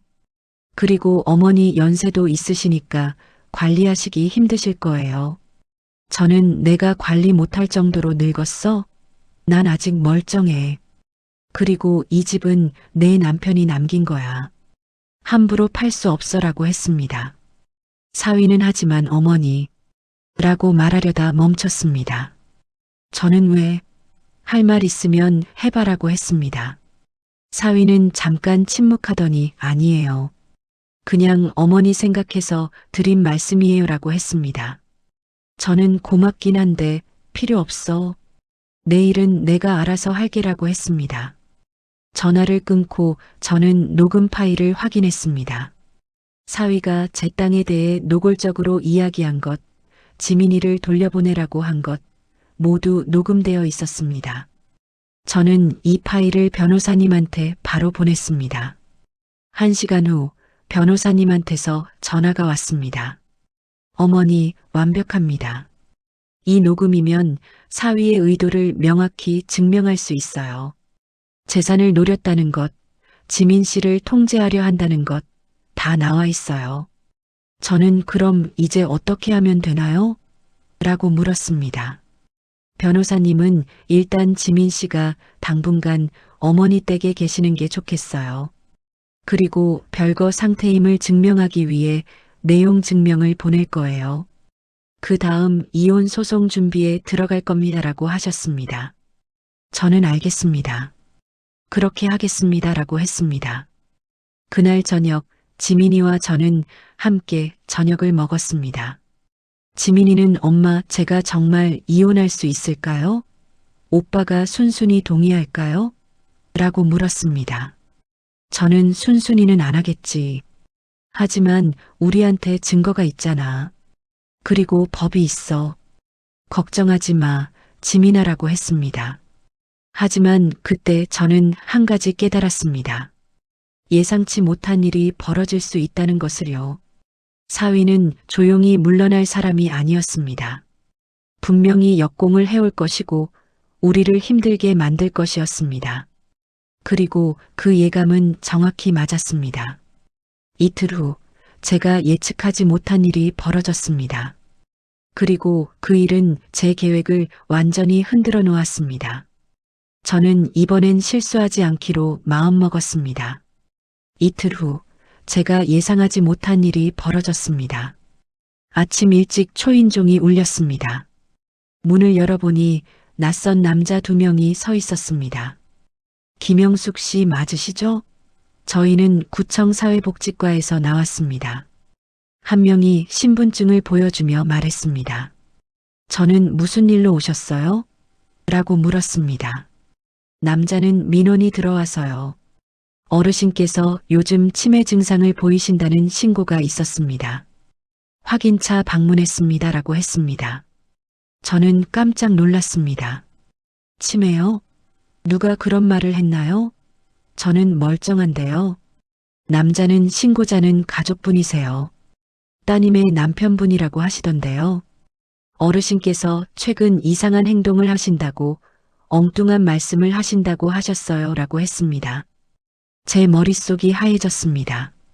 사위가 이런 수를 쓸 줄은 몰랐습니다. 저는 그건 거짓말이에요. 제가 무슨 이상한 행동을 했나요? 라고 물었습니다. 남자는 신고 내용을 보니 사위분을 근거 없이 의심하시고 따님한테 이상한 말씀을 하신다고 되어 있네요. 그래서 정신건강검진을 받아보시는 게 어떻겠냐고 권유드리러 왔습니다라고 했습니다. 저는 화가 났지만 침착하게 대답했습니다. 저는 정신도 멀쩡하고 치매도 없습니다. 병원 검진도 정기적으로 받고 있어요. 이건 사위가 저를 함정에 빠뜨리려는 거예요. 남자는 하지만 신고가 들어온 이상 확인은 해야 합니다. 간단한 검사만 받으시면 됩니다라고 했습니다. 그때 뒤에서 지민이가 나왔습니다. 무슨 일이세요? 지민이가 물었습니다. 복직과 직원이 상황을 설명했습니다. 지민이는 얼굴이 붉어지며 말했습니다. 말도 안 돼요. 우리 엄마는 멀쩡하세요. 이건 제 남편이 거짓으로 신고한 거예요. 직원은 그래도 절차상 확인은 해야 합니다. 거짓 신고라면 나중에 신고자가 책임을 지는 거고요라고 했습니다. 저는 좋아요. 검사 받을게요. 제가 멀쩡하다는 걸 증명해 드리죠라고 했습니다. 지민이는 엄마라고 불렀지만 저는 고개를 저었습니다. 이건 오히려 기회였습니다. 제가 정상이라는 걸 공식적으로 증명할 수 있는 기회였으니까요. 다음 날 저는 구청에서 지정한 병원에 가서 정신건강검진을 받았습니다. 치매검사, 인지기능검사, 정신과 상담까지 모두 받았습니다. 결과는 당연히 정상이었습니다. 의사 선생님은 어머니 또래보다 훨씬 건강하세요. 인지 기능도 아주 좋으시고 치매 증상은 전혀 없습니다라고 하셨습니다. 저는 그 진단서를 받아서 변호사님한테 보냈습니다. 변호사님은 잘하셨어요, 어머니. 이제 오히려 사위가 거짓 신고를 한 증거가 생긴 거예요. 이것도 소송에 유리하게 작용할 겁니다라고 하셨습니다. 하지만 사위의 공격은 거기서 끝나지 않았습니다. 며칠 후 이번엔 제 친척들한테서 연락이 오기 시작했습니다. 제 동생이 전화를 걸어왔습니다. 언니 민우한테서 연락 왔어. 언니가 요즘 이상하다고 지민이한테 말도 안 되는 소리를 한다고 하던데 무슨 일이야? 저는 한숨을 쉬었습니다. 그게 다 거짓말이야. 민우가 지민이를 괴롭혀서 내가 개입한 거야. 그랬더니 민우가 나를 이상한 사람으로 만들려고 하는 거야. 동생은 뭐? 민우가 그런 애였어? 그렇게 착해 보이던데. 라고 했습니다. 저는 그게 다 연기였어. 민우는 사람들 앞에서만 착한 척 하는 거야. 뒤에서는 완전히 달라라고 했습니다. 동생은 그럼 증거라도 있어? 라고 물었습니다. 저는 있지. 녹음도 있고 증언도 있어. 나중에 다 보여줄게라고 했습니다. 그날 하루 동안 친척 5명한테서 비슷한 전화를 받았습니다.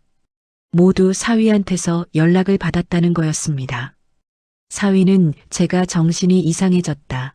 지민이한테 이혼하라고 강요한다. 사위를 근거 없이 의심한다는 식으로 말하고 다녔습니다. 저는 그때 깨달았습니다. 사위가 저를 고립시키려 한다는 걸요. 주변 사람들이 저를 이상한 사람으로 보게 만들어서 나중에 제가 뭘 말해도 안 믿게 만들려는 거였습니다. 하지만 저는 이미 준비되어 있었습니다. 저는 친척들 한 명 한 명에게 전화를 걸어서 진실을 설명했습니다. 그리고 증거도 보여줬습니다. 전처의 증언 녹음, 사위의 이중적인 모습을 담은 녹음, 부동산 CCTV 영상. 친척들은 모두 놀랐습니다. 이런, 민호가 그런 사람이었어? 우리가 완전히 속았네. 저는 그래서 내가 지민이를 보호하려는 거야. 민호는 위험한 사람이야. 지민이를 조종하고 내 재산까지 노리고 있어라고 했습니다. 친척들은 언니, 우리가 도와줄게. 민호가 또 이상한 소리 하면 우리가 다 알고 있다고 할게라고 했습니다. 한편 지민이도 힘든 시간을 보내고 있었습니다. 사위가 지민이 친구들한테 연락을 돌린 거였습니다. 지민이가 요즘 이상해요. 장모님 말만 듣고 저를 의심해요. 도와주세요. 친구들은 처음엔 사위 편을 들었습니다. 하지만 지민이가 증거를 보여주자 생각이 바뀌었습니다. 지민이의 대학 친구 미선이가 전화를 걸어왔습니다. 지민아, 미안해. 내가 민호 말만 듣고 내 편을 안 들었네. 그 녹음 파일 듣고 진짜 놀랐어. 민호가 그런 사람인 줄 몰랐어. 지민이는 괜찮아, 미선아. 나도 몰랐으니까라고 했습니다. 미선이는 지민아, 너 혼자 힘들어하지 마. 우리가 도와줄게. 필요하면 증인도 서줄게라고 했습니다. 지민이는 눈물을 흘리며 고마워, 미선아라고 했습니다. 저는 옆에서 그 모습을 보면서 안심했습니다. 사위가 지민이를 고립시키려 했지만 오히려 진실을 아는 사람들이 우리 편에 섰습니다. 하지만 사위의 가장 큰 공격은 따로 있었습니다. 일주일 후 지민이한테 내용 증명이 도착했습니다. 사위 측 변호사가 보낸 거였습니다. 내용은 이랬습니다. 지민 씨가 정당한 이유 없이 집을 나가 별거 중이며 이는 부부 의무 위반입니다. 즉시 귀가하지 않으면 악의적 유기로 간주하여 법적 조치를 취하겠습니다. 지민이는 그 내용 증명을 보고 겁을 먹었습니다. 엄마, 제가 잘못한 건가요? 법적으로 문제가 되는 건가요? 저는 바로 변호사님한테 연락했습니다. 변호사님은 걱정하지 마세요. 이건 협박용이에요. 지민 씨한테는 충분한 별거 사유가 있어요. 가스라이팅, 재산 침해 시도, 정서적 학대. 이 모든 게 이유가 됩니다라고 하셨습니다. 변호사님은 즉시 맞대응 내용 증명을 보냈습니다. 지민 씨는 남편의 가스라이팅과 정서적 학대로 인해 정당한 사유로 별거 중입니다. 모든 증거가 확보되어 있으며 이혼 소송을 준비 중입니다. 추가적인 협박 시 법적 조치를 취하겠습니다. 사위 측에서는 며칠간 조용했습니다. 하지만 저는 알고 있었습니다. 이게 끝이 아니라는 걸요. 사위는 분명히 다른 방법을 찾을 거였습니다. 그리고 예상대로 사위는 더 교묘한 방법을 쓰기 시작했습니다. 어느 날 지민이 회사에서 연락이 왔습니다. 인사팀에서였습니다. 지민 씨, 남편분이 회사에 연락하셨는데요. 지민 씨가 요즘 정신적으로 힘드시다고 업무에 문제가 있을 수 있다고 하시던데 괜찮으세요? 지민이는 황당했습니다. 네, 저 괜찮은데요. 그런 말씀 왜 하셨대요? 인사팀은 남편분이 걱정돼서 연락하신 것 같긴 한데 혹시 정말 괜찮으신 거 맞죠? 라고 물었습니다. 지민이는 네, 저 정말 괜찮습니다. 업무에도 전혀 문제 없어요. 걱정하지 마세요라고 했습니다. 하지만 회사에서 돌아온 지민이는 화가 나 있었습니다. 엄마, 오빠가 제 회사까지 연락했어요. 저를 무능한 사람으로 만들려고 하는 거예요. 저는 그래, 그게 바로 가스라이팅이야. 너를 고립시키고 주변 사람들이 너를 의심하게 만들어서 너 혼자서는 아무것도 못하게 만드는 거야 라고 했습니다. 지민이는 엄마, 저 정말 화나요. 오빠가 이렇게까지 할 줄 몰랐어요 라고 했습니다. 저는 지민이를 보며 말했습니다. 지민아, 화내는 건 좋아. 그게 내가 정상이라는 증거야. 이제 그 화를 제대로 쓸 때야. 우리 제대로 대응하자. 지민이는 고개를 끄덕였습니다. 네, 엄마. 저도 이제 가만히 있지 않을 거예요. 그날 밤 저는 변호사님, 지민이와 함께 회의를 했습니다. 변호사님은 이제 본격적으로 소송 준비에 들어가야 할 것 같습니다.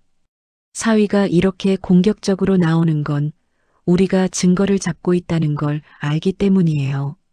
조급해진 거죠라고 하셨습니다. 저는 그럼 우리가 먼저 소송을 거는 게 낫겠네요 라고 했습니다. 변호사님은 맞습니다.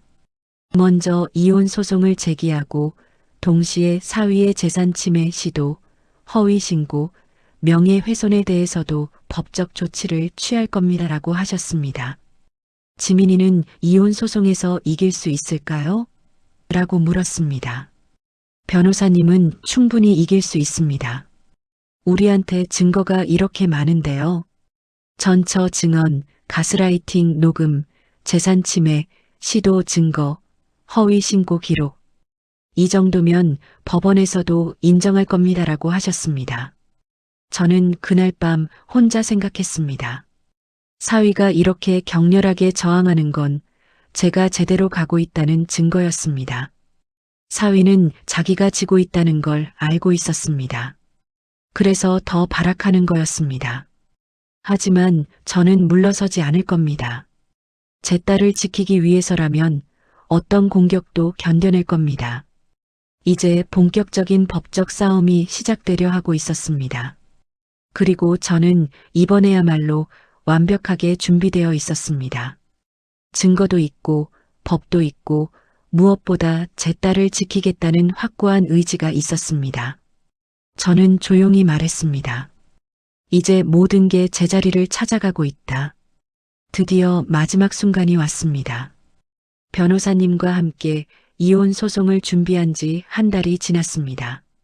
그동안 사위는 계속해서 저희를 괴롭혔습니다. 지민이 회사에 민원을 넣고 친척들한테 거짓말을 퍼뜨리고 심지어 제 집 앞에 와서 소리를 지르기도 했습니다. 하지만 저희는 모든 걸 기록했습니다. 녹음, 녹화, 문자 메시지 하나도 빠짐없이요. 그리고 드디어 재판 날짜가 잡혔습니다. 첫 번째 조정 기일이었습니다. 법원에서는 먼저 조정을 시도하고 합의가 안 되면 본격적인 재판으로 넘어갑니다. 저는 지민이와 함께 법원에 갔습니다.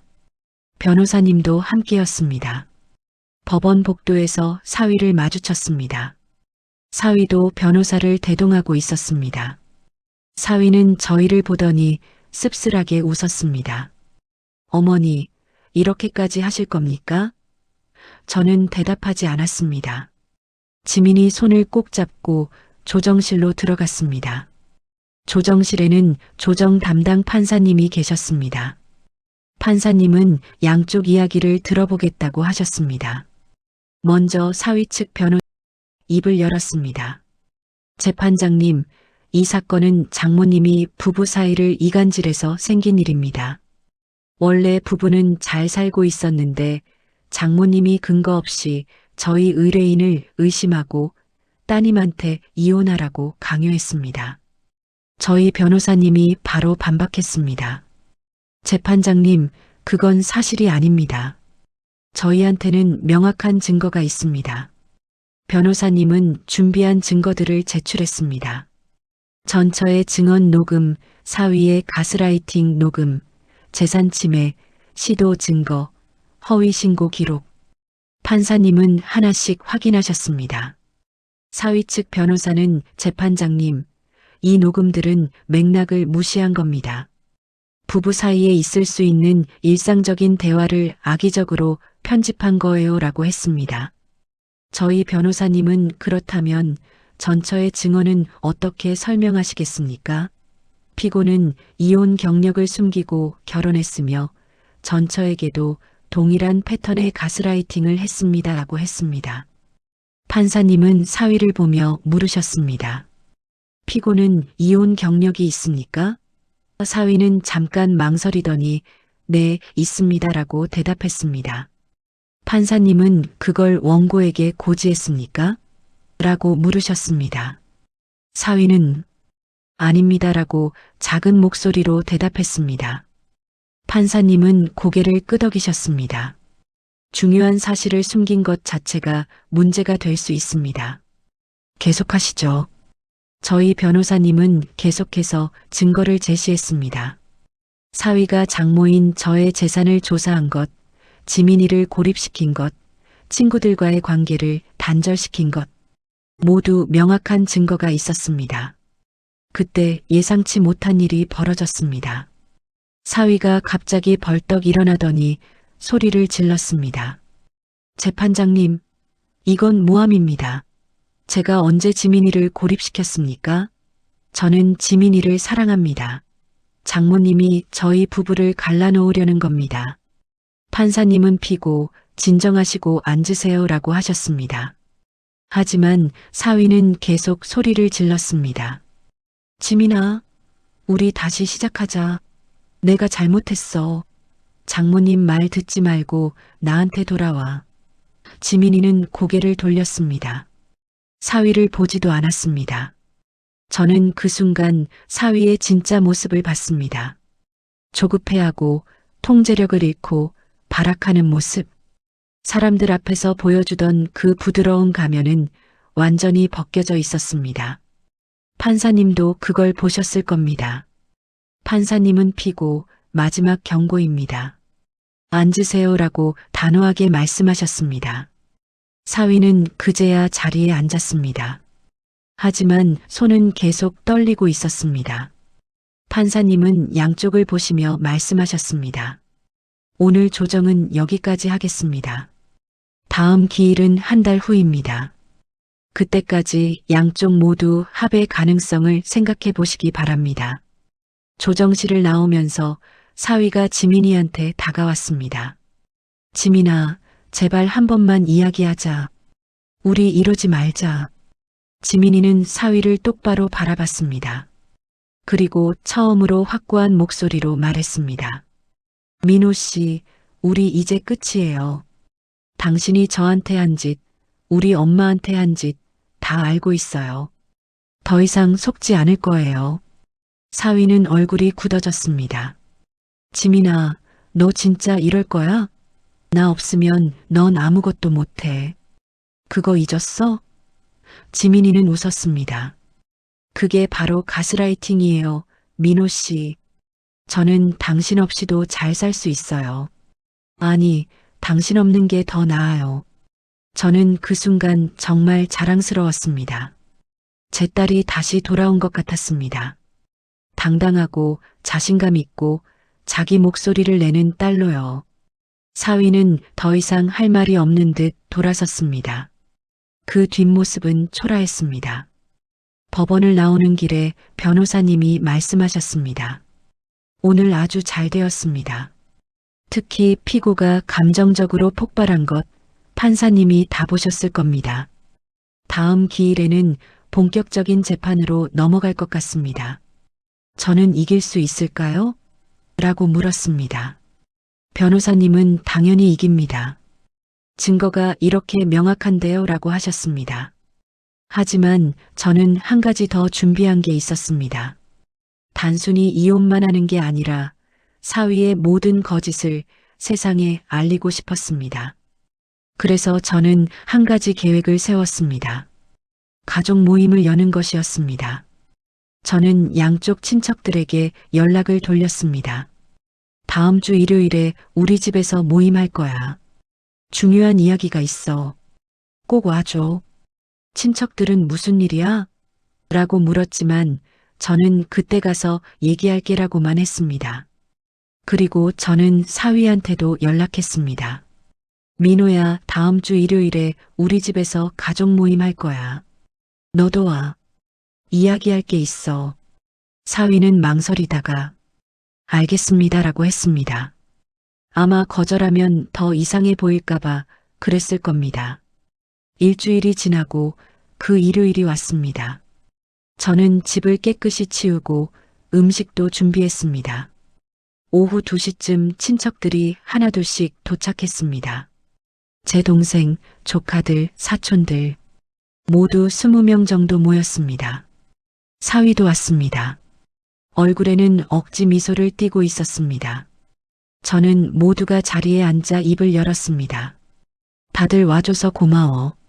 오늘 여러분을 부른 이유는 중요한 진실을 알려드리기 위해서야.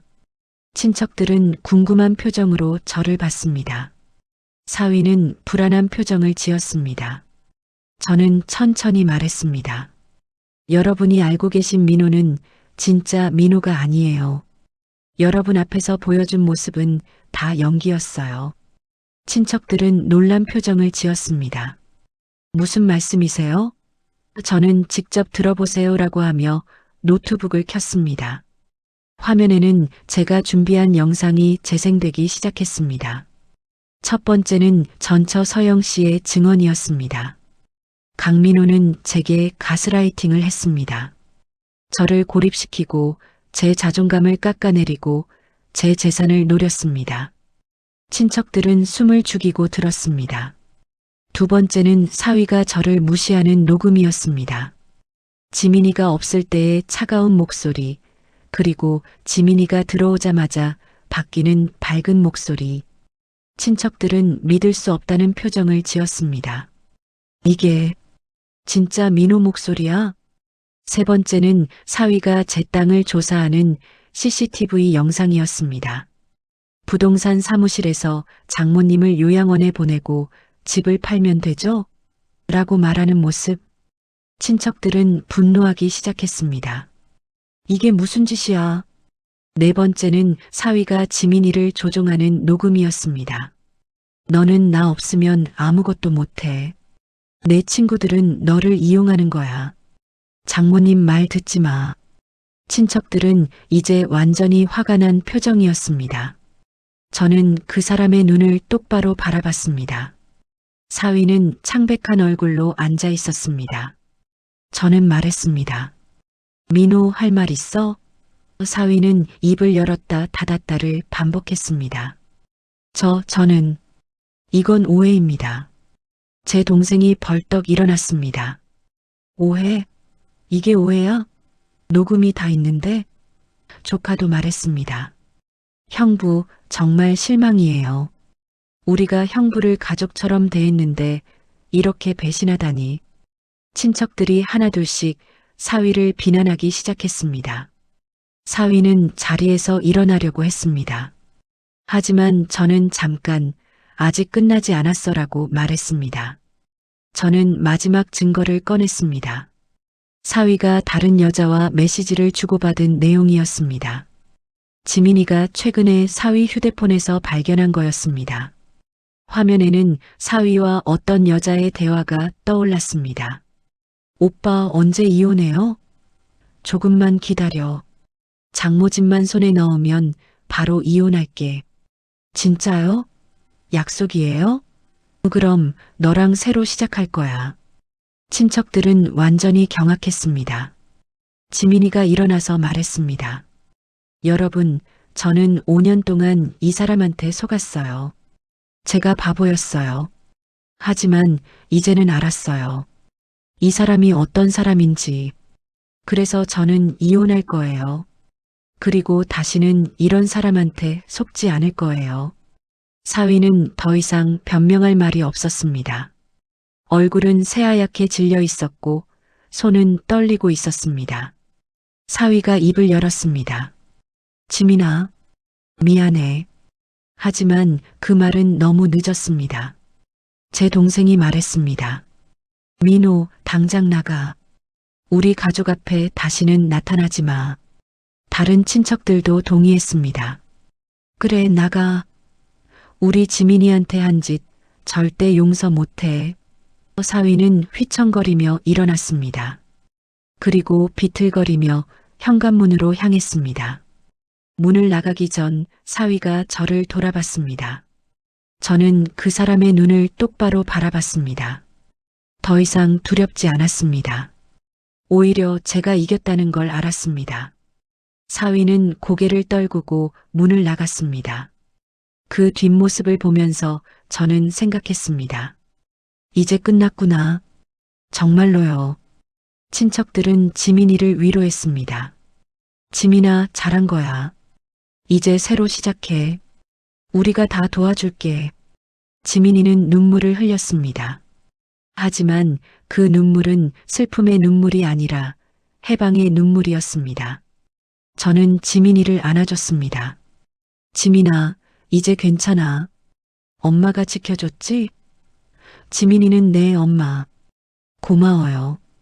엄마 아니었으면 저 계속 속고 살았을 거예요 라고 했습니다. 저는 아니야, 지민아. 내가 강했던 거야. 내가 진실을 받아들이고 싸울 용기를 낸 거야 라고 했습니다. 그날 밤 모든 친척들이 돌아간 후 저와 지민이는 거실에 앉아 차를 마셨습니다. 지민이가 물었습니다. 엄마, 이제 정말 끝난 거죠? 저는 응, 끝났어. 이제 재판만 남았는데 그것도 곧 끝날 거야 라고 했습니다. 지민이는 엄마, 제가 처음부터 눈치챘어야 했는데 엄마한테 너무 걱정 끼쳐드렸어요 라고 했습니다. 저는 고개를 저었습니다. 아니야, 지민아. 내가 잘못한 게 아니야. 민호가 너무 교묘했던 거야. 그리고 엄마는 괜찮아. 내를 지키는 게 엄마 역할이잖아. 지민이는 눈물을 닦으며 웃었습니다. 엄마 사랑해요. 정말요. 저도 웃었습니다. 나도 사랑해, 우리 딸. 저는 그때 알았습니다. 모든 게 제자리를 찾아가고 있다는 것을요. 마침내 그 순간이 왔습니다. 모든 진실이 밝혀진 순간. 그리고 우리가 이긴 순간이었습니다. 이제 저는 압니다. 제 인생의 주인은 바로 저라는 것을. 그날 가족 모임 이후 모든 게 빠르게 진행됐습니다. 사위는 더 이상 저항하지 못했습니다. 모든 진실이 밝혀졌고 주변 사람들이 다 알게 됐으니까요. 사위의 변호사로부터 연락이 왔습니다. 협의 이혼에 동의하겠습니다. 재산 분할도 지민 씨 요구대로 하겠습니다. 변호사님은 어머니 이겼습니다. 완벽한 승리예요 라고 하셨습니다. 하지만 저는 이게 단순한 승리가 아니라는 걸 알았습니다. 제 딸의 인생을 되찾아 준 것, 제 재산을 지킨 것, 그리고 무엇보다 진실을 밝힌 것. 그게 진짜 의미였습니다. 한 달 후 이혼이 정식으로 성립됐습니다. 지민이는 자기 명의로 된 재산을 모두 되찾았습니다. 사위가 몰래 바꿔놨던 통장도 지민이 이름으로 가입한 보험도 모두 원래대로 돌아왔습니다. 그리고 사위는 위자료까지 지급해야 했습니다. 가스라이팅과 정서적 학대가 인정됐으니까요. 이혼 서류에 도장을 찍던 날 지민이가 울었습니다. 저는 왜 울어, 지민아? 슬퍼? 라고 물었습니다. 지민이는 고개를 저었습니다. 아니요, 엄마. 이상하게 후련해요. 5년 동안 짊어지고 있던 무거운 짐을 내려놓는 것 같아요. 이제야 숨을 쉴 수 있을 것 같아요. 저는 지민이를 안아줬습니다. 그래, 지민아. 이제 내 인생을 살아. 누구 눈치 보지 말고 내가 하고 싶은 거 하면서 살아. 지민이는 내 엄마. 그럴게요라고 했습니다.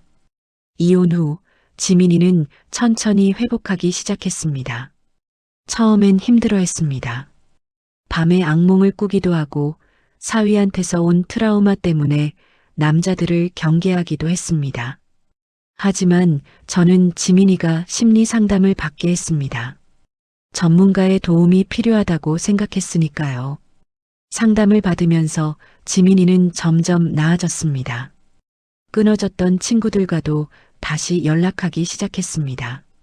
미선이를 만나러 가고 대학 동기들과 모임도 나가고 예전에 좋아하던 취미 활동도 다시 시작했습니다. 화려한 색깔 옷도 다시 입기 시작했습니다. 어느 날 지민이가 빨간색 원피스를 입고 나왔습니다. 저는 와, 우리 딸 예쁘다라고 했습니다. 지민이는 웃으며 엄마, 저 오랜만에 이런 옷 입어봐요. 예전엔 오빠가 싫어해서 못 입었거든요. 근데 이제 마음대로 입을 수 있어요 라고 했습니다. 저는 그 모습을 보면서 정말 기뻤습니다. 제 딸이 돌아왔구나 싶었습니다. 지민이는 회사에서도 달라졌습니다. 예전에는 항상 조심스럽고 자신감이 없었는데 이제는 당당하게 의견을 말했습니다. 회의 시간에 자기 생각을 발표하고 새로운 프로젝트도 제안했습니다. 상사가 지민 씨, 요즘 많이 달라진 것 같은데요? 좋은 의미로요라고 했답니다. 지민이는 저한테 말했습니다. 엄마, 저 이제 알아요. 제가 얼마나 능력 있는 사람인지. 오빠가 계속 너는 나 없으면 아무것도 못해라고 해서 저도 그렇게 믿었어요. 근데 아니더라고요. 저는 혼자서도 충분히 잘할 수 있어요.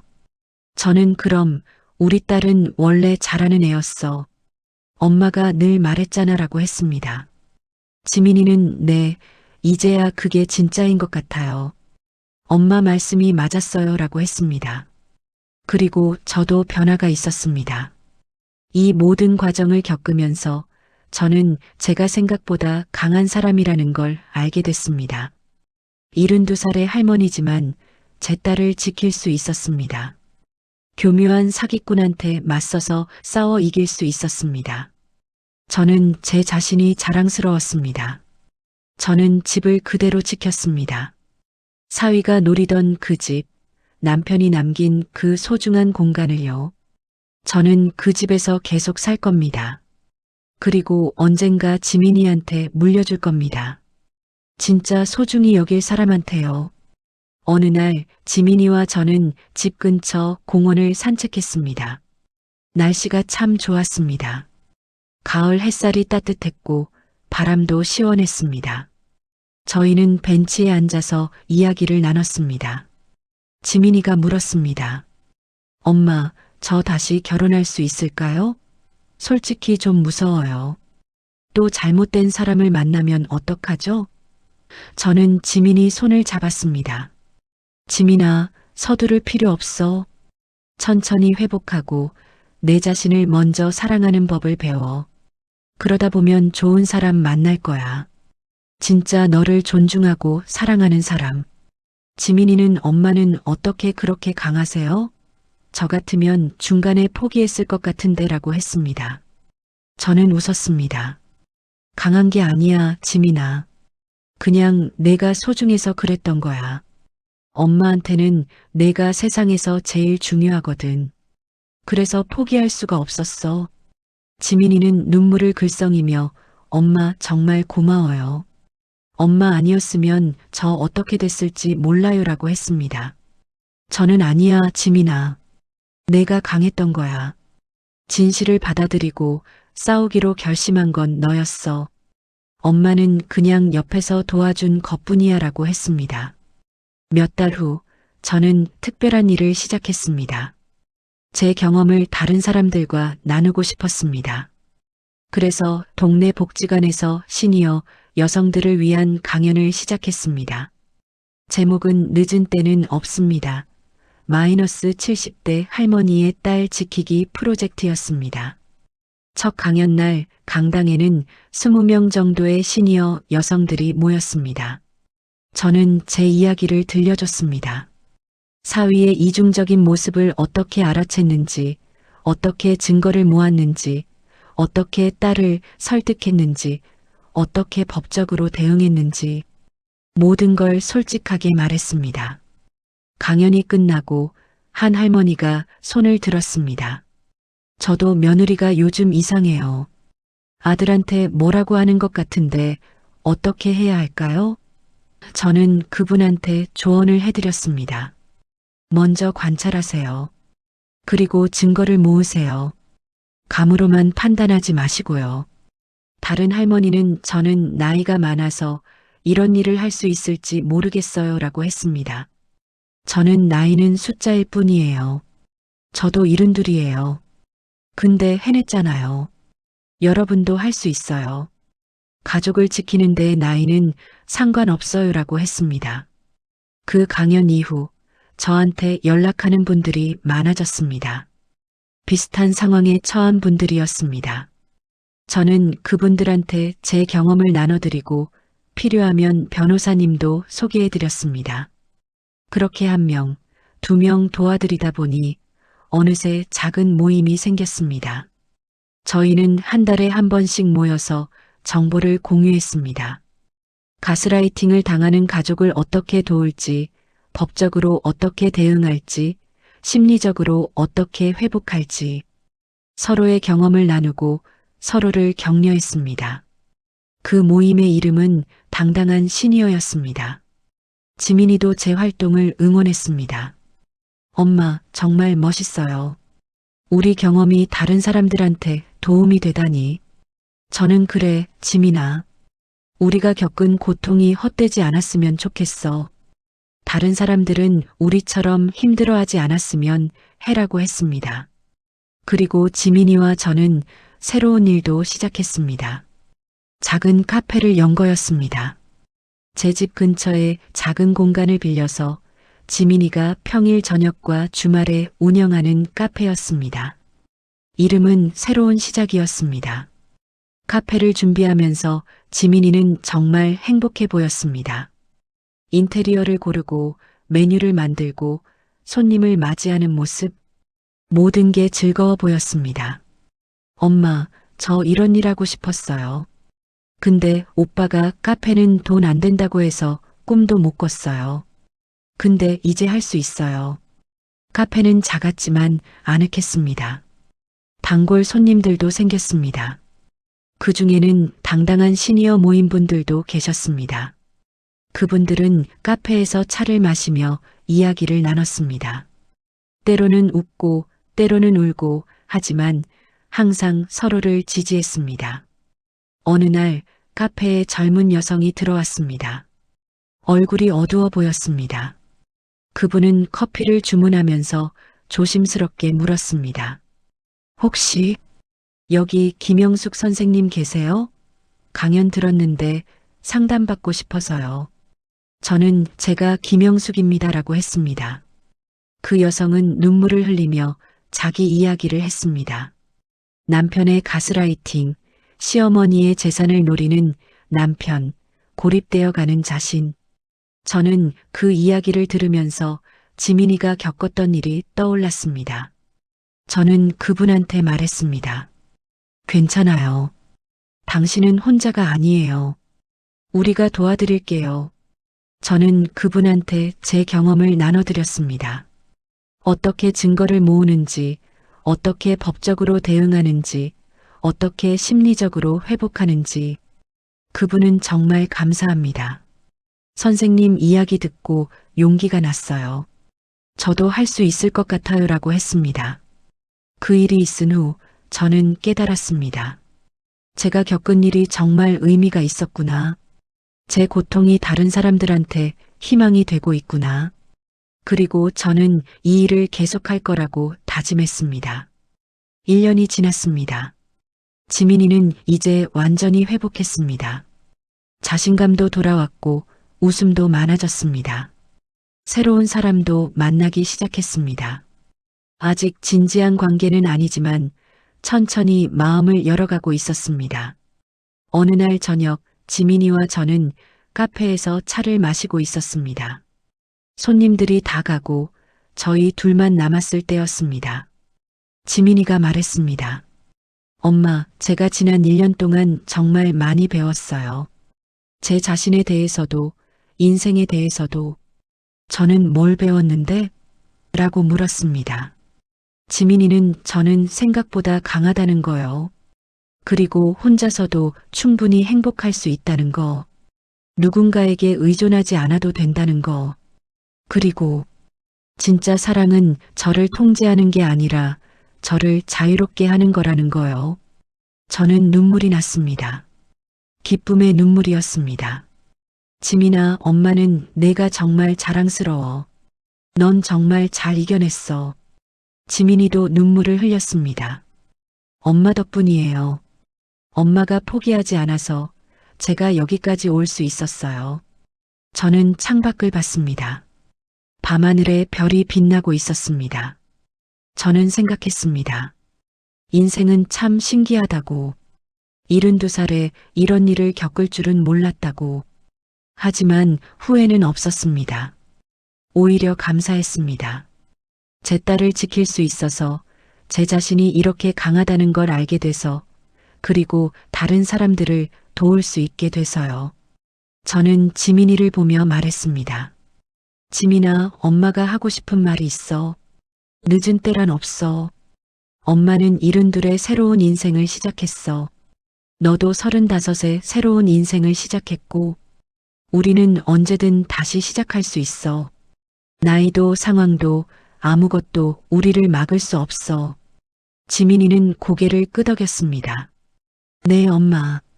저도 이제 알아요. 인생은 우리 거예요. 우리가 선택하고 우리가 만들어가는 거요.